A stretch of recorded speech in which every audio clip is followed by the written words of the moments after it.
கந்தனிடம் செல்லுங்கள், என்ன வேண்டும் சொல்லுங்கள்.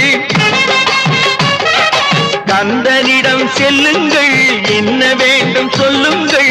வந்தவினை தீந்துவிடும் மற்றவற்றை தள்ளுங்கள், வந்தவினை தீந்துவிடும் மற்றவற்றை தள்ளுங்கள். கந்தன் காலடியை வணங்கினால் கடவுள்கள் யாவரையும் வணங்குதல் போலே கந்தன் கந்தன் கந்தன் காலடியை வணங்குங்கள்.